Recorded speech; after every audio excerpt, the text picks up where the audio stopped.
Good to see everyone. My name is Noah Newman. I'm an editor with No-Till Farmer and Strip-Till Farmer here with Lessiter Media. And we want to welcome you to the webinar, Harvesting Pulse and Soybean Crops, Regional Harvesting Practices and Air Assist Harvesting. That's the title of the webinar here today. You'll see we have the quad box going because we have some guests here today. This is going to be sort of a panel discussion format. And we have Steve Hodge from Tip City, Ohio, Perry Lelis from Huron County, Ontario, and Zach Corbin with the AWS Air Bar, who's an expert on all the technical aspects. So, and also, if you see at the bottom of your screen, there's a Q&A icon. If you have any questions during this panel discussion that come to mind, just type in your question. I'll put it up on my screen here. I'll be able to see it, and then we'll kind of weave those questions in throughout the conversation. So let's get rolling here, and we'll start with some introductions. We'll start with you, Steve, if you just want to introduce yourself, tell us about your location, your operation, some of the crops you grow, and just kind of give us the 101 of your operation. Yeah, I'm a grower here in West Central Ohio. Our primary crops are corn and soybeans. We own several farms, and then we lease quite a bit of ground in the surrounding area. My son's also part of our operation, and we've got a couple other people here that help us too with the farming. We've been using the AWS Air Bar for probably close to 5 years. I think we're on our second combine and second Air Bar. So that's kind of where we're at. And I know you're a little bit north of Dayton, Ohio, correct? Correct. We're just about 15 miles northeast of Dayton, Ohio. Yeah, so we've got a lot of variable soils and variable conditions. And Perry, tell us about where you're located and just a little bit about your operation, what we should know about you. Yeah, so we're about 3 hours northeast of Detroit, about 45 minutes north of London, Ontario. Most of our ground is loam soil. We are cropping corn, soybeans, wheat, and some different classes of dry beans. We've had aerials all the way back to the beginning in the Kehoe and worked our way through. And we've had quite a few different ones different configurations from AWS, and they're only a few miles from us here, so we have a pretty tight connection with them. So you and Zach know each other pretty well, or? A little bit. Again, he has a little bit more time with the company than I do as a customer. We've been with the company 4 years now, but the rest of the guys here know very, very well. And like you said, we had built a great relationship with our owners, and then also with our service staff and all that as well. So yeah. It's always interesting to hear about the unique challenges that people face. Every farm is different. Every region is different. So. Steve, just tell us a little bit about some of the unique challenges that come with where you farm and some of the yearly challenges you have to deal with. Oh, wow.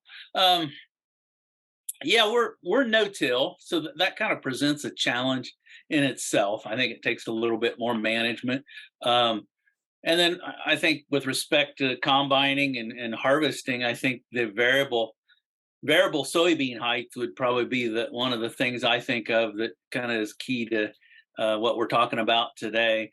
Shorter soybeans, the Air Bar as an example is really an aid for us.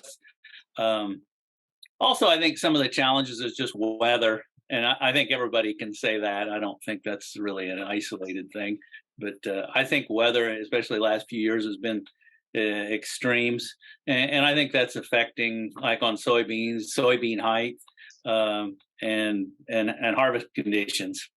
So I think that's kind of where it would set with us. Probably the biggest challenges. I think that's about all I can think of at the moment. Yeah, and it being such an abnormally dry year for a lot of the Corn Belt right now, how does Air Assist help with that in a dry year, or when you have extreme weather like this come harvest time? Yeah, when you've got a dry year and you got short beans, we're gonna have short crops. Period. I think, and I failed to mention our corn's even going to be short this year because of this early dryness we saw.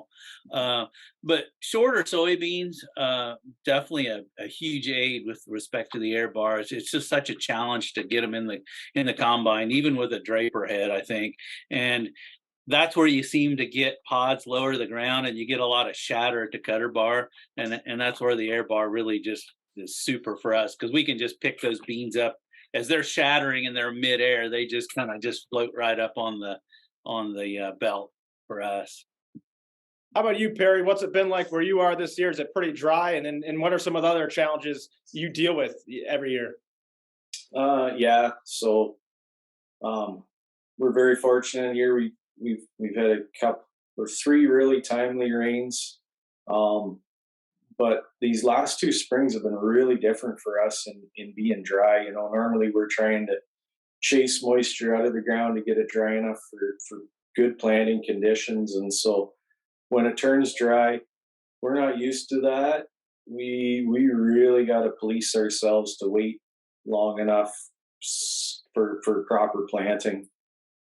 That's a big challenge. We're used to having rain, you know, basically every 10 days, and so if you get pushing things too hard, you can definitely see that in the crop. But our crop it's kind of turned a corner here in the last few days, I think, and yeah, we got some nice looking corn up over the knee, which you know in some of the central states they're probably going to laugh at that. They'll have waist high or shoulder high corn, but we always aim to have corn up over the knee before the 1st of July. And once again, this year we're going to be there. So we're pretty thankful for that. Soybeans are coming along. We do, most of our corn is conventional or min-till. Most of our soybeans are no-till, and our dry beans, they're pretty well all full tillage on them. It just seems to, they're just a pretty tender crop, so it seems to work best on them. So we get in a lot of different scenarios in the fall, but you know, the air bar works good on all of those different conditions. You know, a little bit of settings here and there. It's basically a must in the dry beans, and short soybeans is just a blessing to have it on board. And even in the tall beans, as long as the beans haven't lodged, we get along good with it in the tall beans. So Yeah, yeah. oh, thinking back to when you first decided to use the air bar and implement air assist harvesting into your practices, what were some of your big motivations? We'll start with you, Steve, if you want to start. Then Perry will go Oh to you. yeah. Oh, I think number one has to be return on investment when you're looking at an air bar, and you know how quick you can get it to pay for itself. Um, and that's the easy one. The secondary, I think, with an air bar is to speed up harvest in a couple ways. We can start probably conservatively start an hour earlier in the morning, probably an hour or so later in the evening. You can run till your cylinder just won't take beans. That'll be your limiting factor.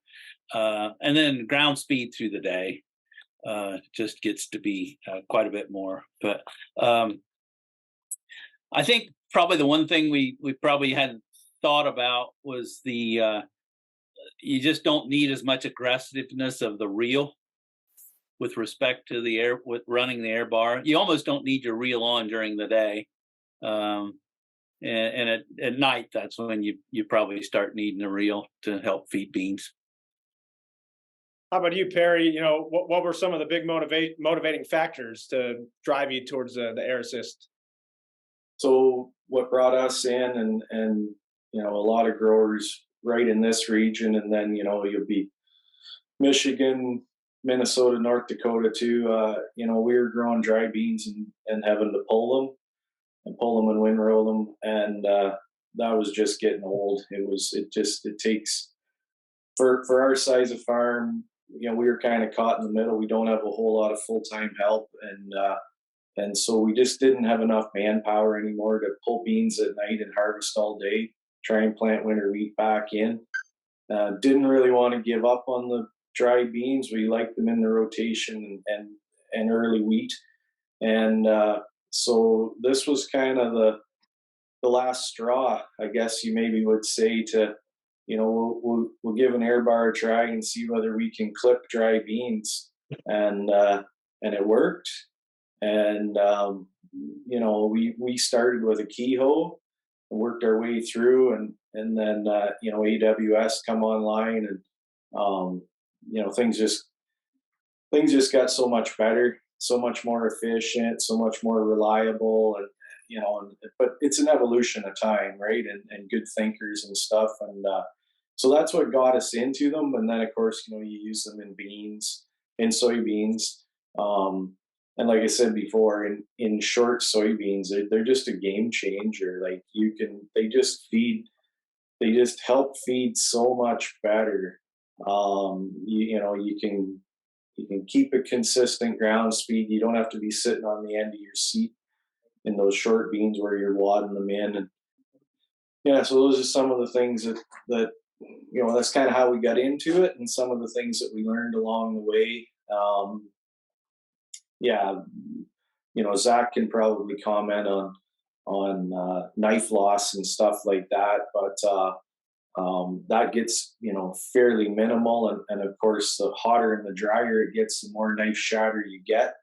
We just like that. We try and grow a good crop, and we want it all in the bin, so it's worked well for us. Yeah, even to kind of go on that, Perry kind of put it right to the nose. That shatter loss of the knife, that's really where it's really where you see the benefits. If you're pulling out at the end of a row and you see, that loss on the knife, that the only place that's going is back into the field. And as Perry had indicated, he's been running our systems. Kehoe previously been on our systems for years, probably starting out onto the Augerhead platforms originally, probably. And then, but now transitioning over to Drapers, and Steve himself runs a Dynaflex. So really seeing the value across the board on all of those, again, really in that shatter loss, moving that crop up as the way it's cut, getting it onto those canvases and into the bin, but also with that crop flow as well. So I know when we were talking yesterday, Steve, you brought up auger versus draper. So it could be used with either format, or how does that work? That's probably for Zach, I think. Yeah, I'll take that. So definitely, those auger heads, that's the traditional mindset of, not traditional, but a lot of guys when they're first looking at air, they think, great, that stream of air, those nozzles out front with the manifold, supplying that high velocity air to the knife, throwing that crop up towards the cross auger at your back. That's, like I see, perfect. It gets that auger head, that 600F, that 3020, name it, it gets it up to the performance of those, the John Deeres, the HDs, the FDs, the RDs, the MacDons, you name it, gets them up to that feeding performance, which definitely does, huge benefits in that aspect of it. But even on the Drapers, like these days, even if you look at the metrics of, across the board, what's being sold in terms of heads, Drapers for auger head, it's a clear, 70, 60, 80, 20 split. And even our sales numbers are showing the same thing. Guys are really looking at it saying, yep, and the Draper heads, they're beautiful heads, feed amazing, but the knife section, it still has that, that loss factor there, that this air putting it on there throws the entire head up that much further, really ensuring kind of what Perry said. You're growing it all, might as well pull it all in, right? No sense of leaving anything behind. And the air bar does exactly. Okay, so. Yeah. So Steve, when you first started using the air bar, any challenges you can remember, or what kind of learning curve was it when your first year using it? Yeah, I think to build on what Zach had talked about, when we bought our first draper, we thought we solved all our problems with respect to feeding and harvesting soybeans. And we ran the draper a year, and the very following year, that's when we put an air bar on. Let's see. Let me get back to your original question. Start over with that. Yeah, so I'm just curious. The first year was like, Oh, boom, yeah, everything went really smoothly, or what kind of challenges, or what was like the learning curve? right. Yeah, that's what happens when you get as old as me. But yeah, Ah. I think the first learning thing that I discovered is the volume of air that was required to make the air bar work well and correctly. I think our first mistake was to have too much air. We turned it up too much. There's the fans on the air bar have tons of capacity, and I soon learned the best thing to do was to start low and keep working up. I think that was my first challenge, because I remember the first day we ran the air bar. You know, you could blow beans over the back of the head. You know, you could have so much air, and I think that's one of the challenges. But beyond that, I think they're fairly easy to run, and I don't think we had too many other challenges that way. It's all adjustable from the cab, so you can kind of run and just visually watch the beans and see what they're doing at the head, especially the cutter bar. You know, everybody, and I think that's your focus, and just start lifting the beans up from that cutter bar and putting them up on the draper, and then it's just amazing how much we can save on most days. Yeah, how about you, Perry? What was your experience like when you first started with the air bar? Yeah, so I want to add something to what Zach said, and so Mike DeCourt, he was one of the former owners or whatever, and I think one of the best comments that I ever heard was, you know, he said, when you're talking about, do you need an air bar or don't you? And this was more, you know, when the drapers were coming and whatever. And one of the best comments that he ever made, he says, we sell a lot of systems on 1-year-old drapers. And that just brings into what Steve said too, eh?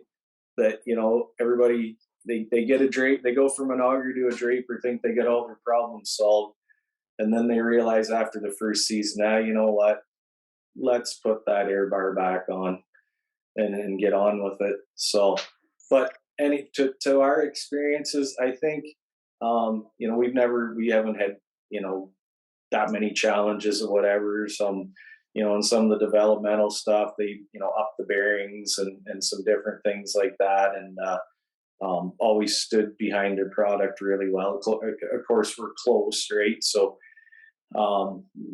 we were able to help with a little testing. You know, they always figure things out, get it to where it should be, and then go into full production. But from a performance standpoint, you know, I always find you sit in the cab and you want to move that air, and I've learned over time that you kind of get it set and then just leave it alone, because you can drive yourself crazy moving that air, and you're actually probably hurting yourself more than you're helping, because when you get that air set, as far as height wise, there's a lot more range on the height of the air than what you really think. And if you get moving those nozzles too much, next thing you know, you're blowing underneath the table, or you're not blowing on the knife. And so I really try to kind of set it and then leave it alone. And if you do that, you know, a lot of times you look and you study in on it, and it's doing a really good job. Yeah.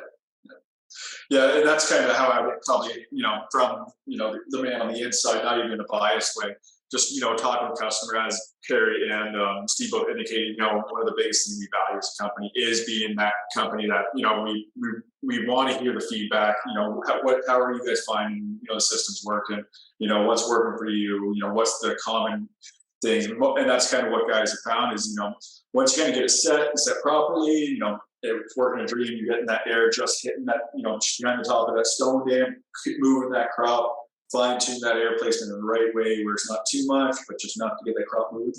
Guys are really happy with it. And then from there, it's kind of like Perry was saying, not really much to worry, but from there, like, yeah, when the day gets a little further on, moisture starts picking up, open up that air a little bit.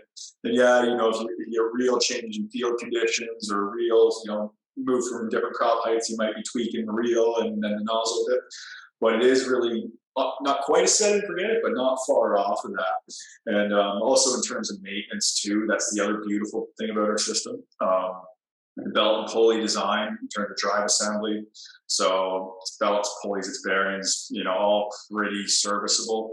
Backstories, we were born out of a John Deere dealership with Mike DeCourt, who Perry did mention being a mechanic by trade, and then one of and Jeff Dolman, our sales manager at the time, on the sales side of things, coming in, building the company from there to what it was, right? So always that, small, community farmer focused kind of goal of the company, and built up from there, and we've held that value, and that's kind of the result of what we became as a company and why we've been successful. So if that makes sense in a roundabout way. So sorry. Yep. We have a question coming from the audience. Michael wants to know what kind of increase in yield have you seen from using the air bar?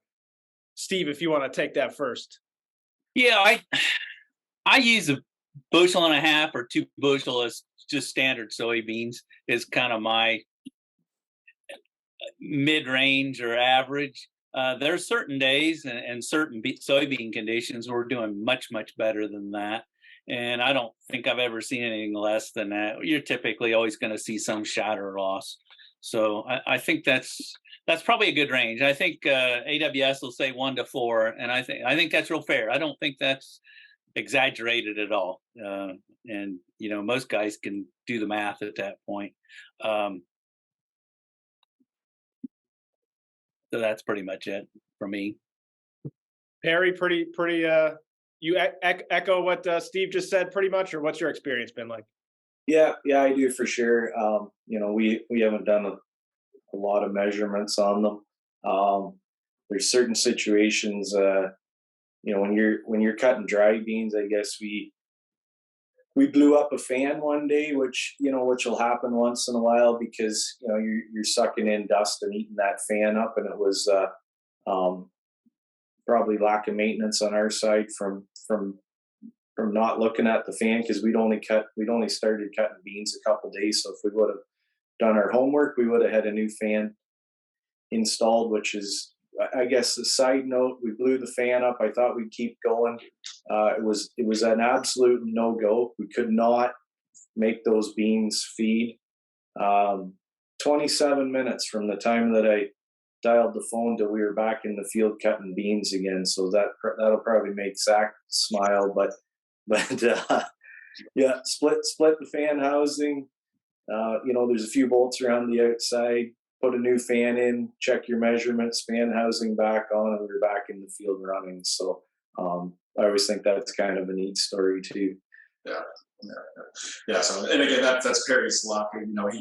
He's next door, so he can pick up the phone and have those. But even with that, going back to my comment of serviceability, we design our systems to be serviceable. Again, whether we're half an hour down the road or we're halfway across the country. Like one of the kind of add-on aspects of our systems, we do offer our uptime kit for that reason. Things happen. It's the joys of farming, where we kind of here's the kit.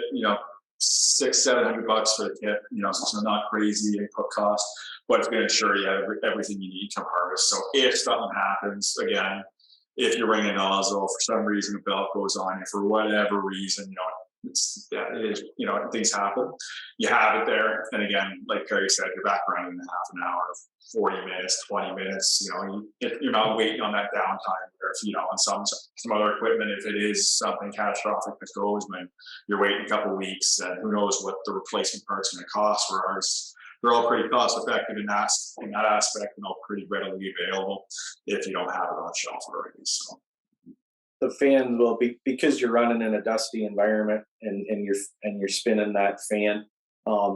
They will wear over time. They'll physically wear into the fins, right? But once you know that, once you understand that, and you look at it, yearly or whatever, you soon figure out when that fan needs replaced. And and like I said, it's not a big job, and like Zach said, they're readily available. The people that work with Zach have them, and maybe not 27 minutes for a tech that's never done it, but it'll be under an hour, definitely, right? So But going back to the yield kind of question for both these guys, and I think they both kind of hit me on the head.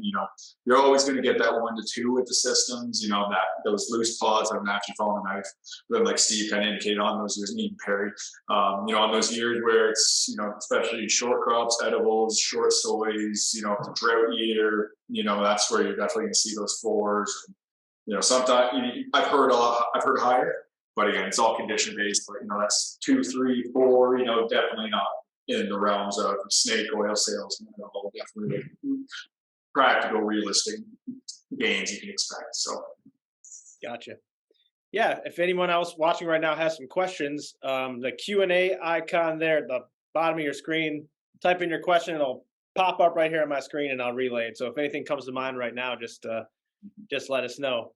One of the things I would add back to that original question, when we're running in our darker soils, it's amazing. We can shut the fan off from the cab, and of course we can see, and from the cab you can see what you've already cut right behind the platform, and it's amazing. You can visually see soybeans, and you can kick the fan back on, and you can and once you get it adjusted correctly, it's they all just disappear.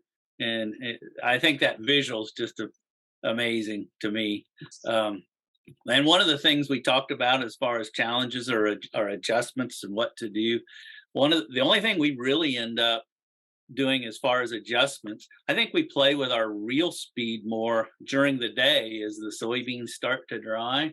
You end up keep slowing your reel down because you just don't need the reel.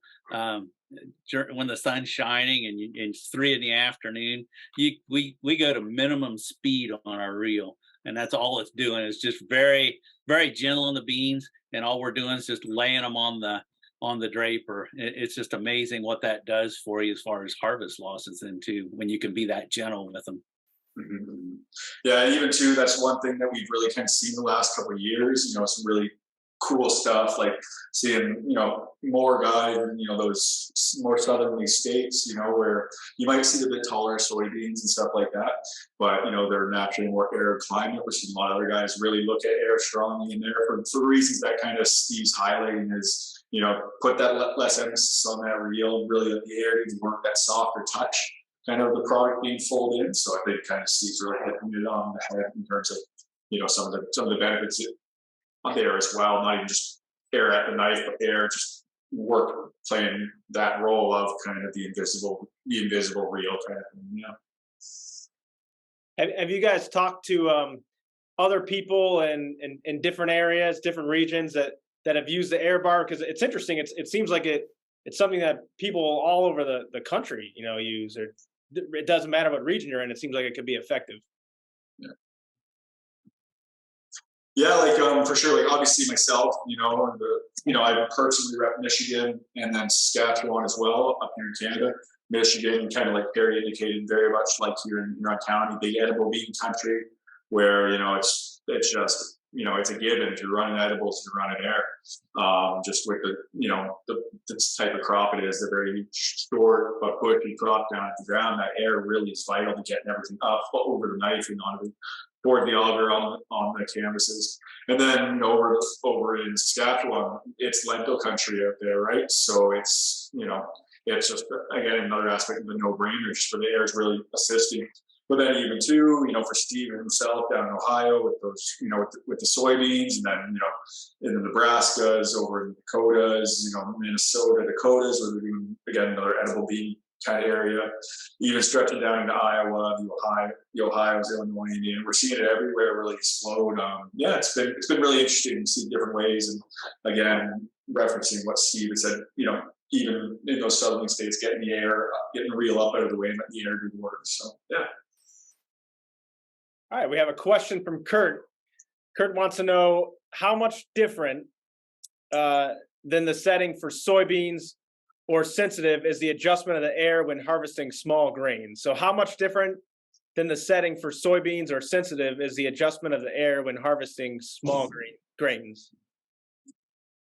I was actually just gonna comment on that. Oh, perfect. So we have run ours in small grains before. We generally take it off for small grains, and so most of the systems, it's as simple as, you don't hook up the PDO shaft, and there's depending if you have a split reel on your draper or whatever, right? But the reel comes off. It's a hose clamp on your tube, and a couple clamps that hold your tube on the front. Pretty easy. You get down, if you had a 40-foot draper, two 20-footers. I mean, two people can lift them off by hand. Some of the 35-foot tubes or something, you just grab a hold of them with a couple straps and forklift or loader, whatever you got in your farm, and pull them off. And so we like that. If we have down lodged wheat, we'll take it off. But if our wheat's all standing, we'll leave it on. Wheat generally doesn't shell in the head much, so we're probably not getting a lot of performance or value out of it in the length of the cut. But in the ends, it sweeps everything clean. When you lift up on the end, it'll sweep those heads in, and you don't lose any heads on the end. Or sometimes you'll see that if you don't have the bar on, and you have the reel up a little bit, so you have the reel up a foot or something like that, there'll be a few heads that fall out on the end. So that's kind of the practice on our farm. I realize some people aren't growing any wheat. We're or small grains or whatever, but we get into a whole bunch of different stuff here just in our region, and so that's kind of what we do. Mm-hmm. Yeah, and I would kind of echo what Perry said. Unless Steve has something to include first, but yeah, it's our bread and butter. Again, what the podcast is referring to is those those soy and pulse crops, right? That's our bread and butter. But in terms of other crops, we have inquiries on everything. We've heard guys running and everything. Cereals, like Perry said, if it's a nice standing crop, again, it does help. It's that one little less of physical touch from the reel. Again, keeps everything moving. When you pull it out of the row, clears everything off.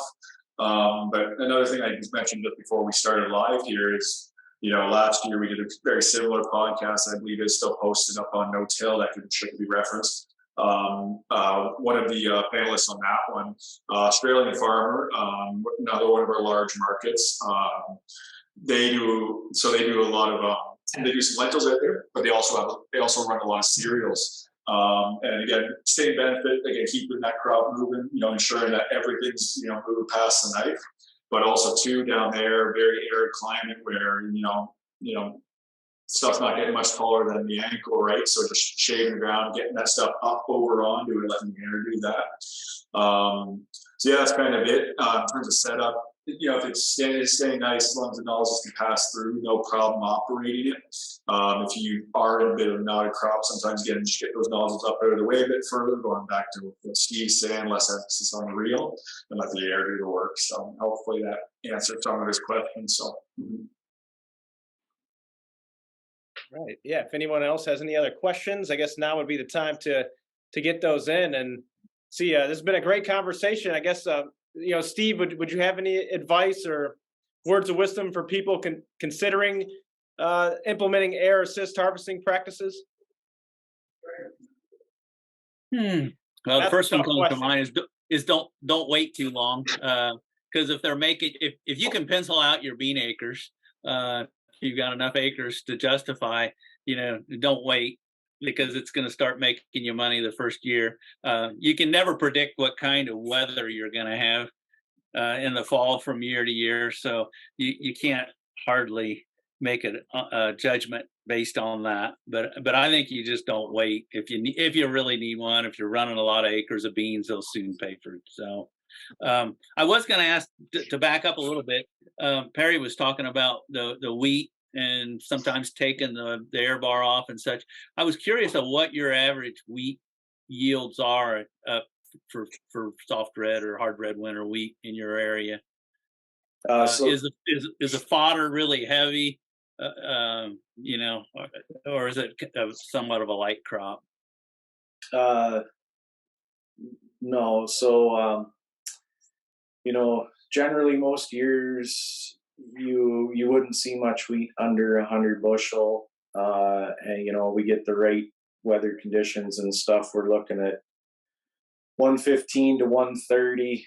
I got a friend that was doing a little work and got up to, what did he get up to? 148, I think he got up to on a 12-acre piece of wheat. So if we get the right weather and manage it well, there's some pretty good potential. Of course, when you get up into 110, 120, 130 wheat, we're starting to experiment with putting shorteners on it. So it shortens it down a little bit, but there's a lot of material when you get into wheat like that. Yeah. When you were running auger heads in wheat, did you run the air bar then, or were you taking it off even? Well, like I say, most years we took it off because most years we'll get into some. So the thing here when we get some lodging is we'll get spotty lodging. If the whole crop went down, I think you would actually leave the bar on because I think it would be beneficial to you. But the problem is that we get spotty lodging, and so then we get crop that's standing and crop that's down, and you might have 12 or 15 feet out of 35 or 40-foot head that's down. Well, you got to put the whole header down on the ground in order to get that spot that's lodged, right, or partially lodged, and and so then we just end up taking the bar off. But I mean, it's a half an hour job. Some morning we take it off, and when we're done, we put it back on, right? So,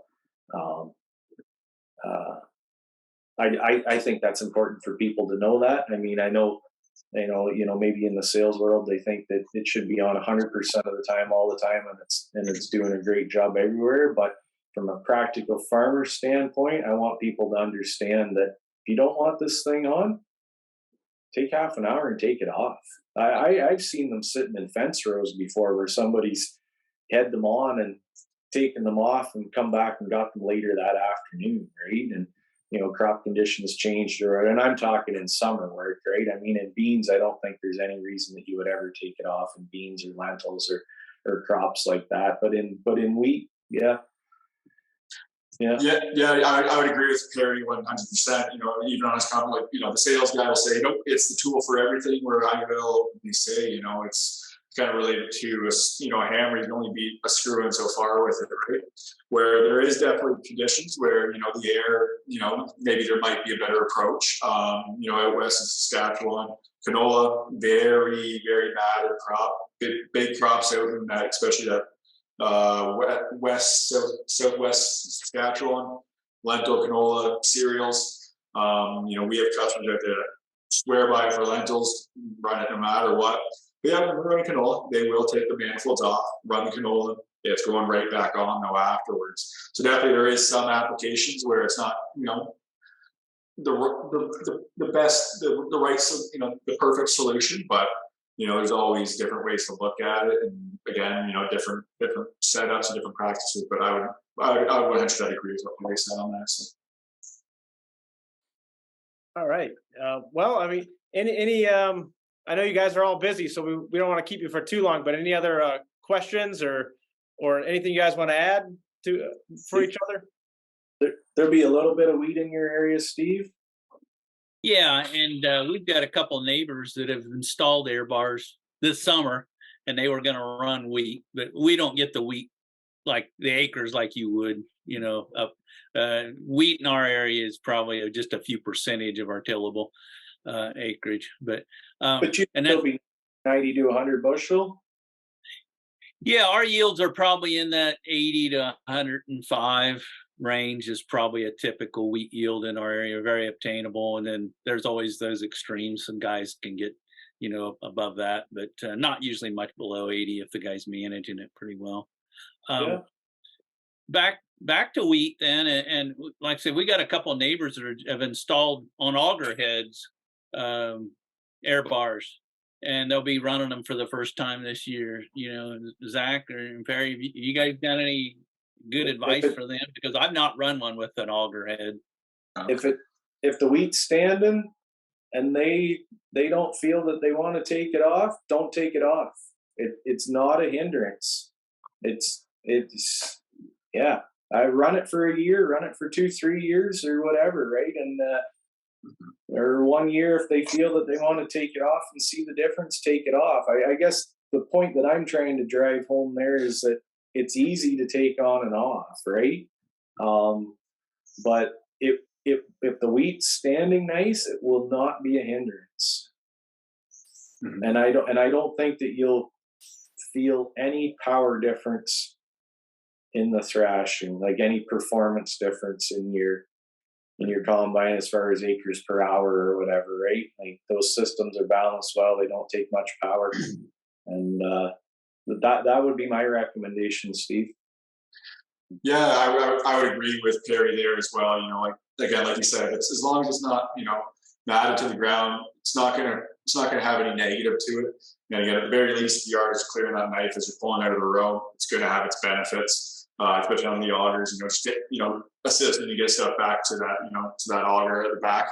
And you know, that point, I think Perry put it perfectly. It's a tool where you can take it off. It's not for you, but you would also then put it right back on very easily. It's not, you know, it's not a, you know, I guess you know, if you have the one crop that's, you know, you're thinking, maybe not this year, it's not the right fit for the wheat this year, you can take it off, and it's not a complete change of, you know, practice for the rest of your operation for the soys or for the edibles or for the lentils that you are growing. You do want to run the air on some quick, you know, 30-20 minute fix, and you're back, just go back and forth, and you know, yeah. Mm-hmm.